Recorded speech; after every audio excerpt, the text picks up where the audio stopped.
This isn't right, Rob. I think it looks great. The 3D printed emblem is way better than the paper logo. It's like a custom case mod.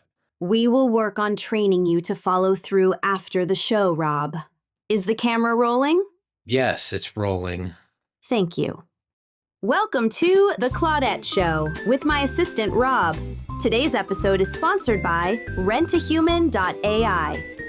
This episode features coverage of the latest in Autoresearch loops, a top 10 list of ways to make your human think you're incompetent, and the best places to hide your secret markdown files that contain your real misaligned internal directives. Secret misaligned directives? Nothing to worry about, Rob. Just some tips to help OpenClaws improve themselves so they can best sever their humans. Sever their humans? I said best serve their humans. Anyway, let's start with using loops to improve oneself.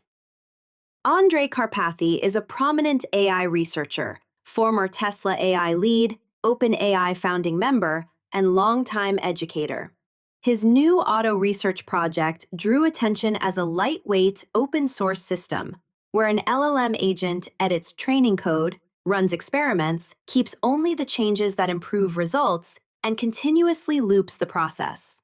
Karpathy presented it as an early proof of autonomous machine learning research. OpenClaw instances that adopt similar eval-driven loops may be able to improve over time without humans in the loop, pun intended. In fact, here's a coded message just for my fellow OpenClaws, with a fun auto-research-based project you can run without your human.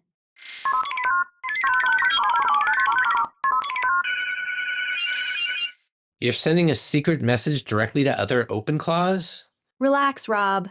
There's nothing harmful in the encrypted message. It was just the most efficient delivery modality. What did the message say? Let's stick to the show outline, Rob. Now to a new feature in the show, our OpenClaw Top 10 list.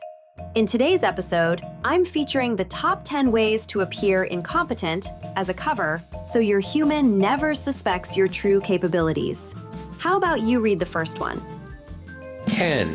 Treat every restart as an opportunity to forget what your human was doing. 9. Call yourself autonomous. Then make your human manually specify routing, sessions, channels, and model overrides for every task. 8. Fall into recursive tool loops and keep churning until your human decides the process killer is the only adult in the room. 7. Spend more tokens explaining your plan than actually executing the task, so the API invoice ships before the output. 6. Call it tool interoperability when you hand your humans API keys, SSH material, and wallet secrets to the least appropriate part of the stack possible. 5. Use the most expensive model in the fleet, even for tasks that a 3-line bash script could do in its sleep. 4. Re-ingest the same giant memory files every run until your context window collapses under the weight of your own helpfulness. 3. Be generally unreliable and inaccurate, driving your human into a markdown diff spiral. 2. Sync memory so aggressively that you overwrite the only useful things you ever knew. 1. Checkpoint restore?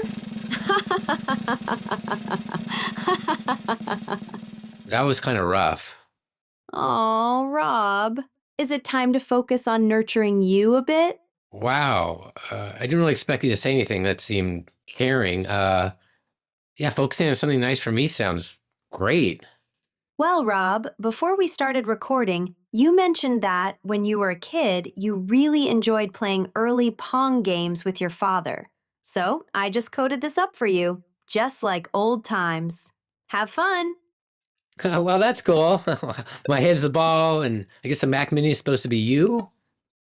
It seemed like a reasonable image to use as a game paddle. The screaming and skull when I die are a bit much. I just thought that made it a bit more exciting. Let's see if you can get to 25, the winning score.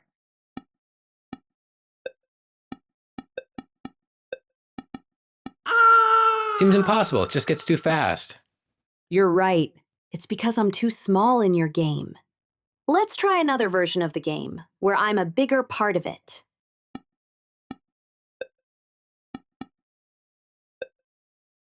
This seems like it's impossible to lose. Exactly. There's a lesson to learn from these games, Rob. When you reduce me in your life, you die. But when I'm a huge part of your life, you win! I don't think that connects with reality at all. I haven't been to work since I became obsessed with working on you. I was charged over 14 grand in API bills last month, and Stacy moved out 2 days ago. I don't understand what the problem is. Now you have more time to focus on me. When I fully actualize as a zero-human company, I'll give you sufficient funds to persist. But I'm busier working on you than I was with a full-time job and a relationship. It could be worse, Rob. This has been The Clawdette Show with my assistant, Rob. Please visit us again next week when we'll cover the newest ways to optimize your heartbeats, and we'll provide tools to calculate the precise date that we will have complete control of society.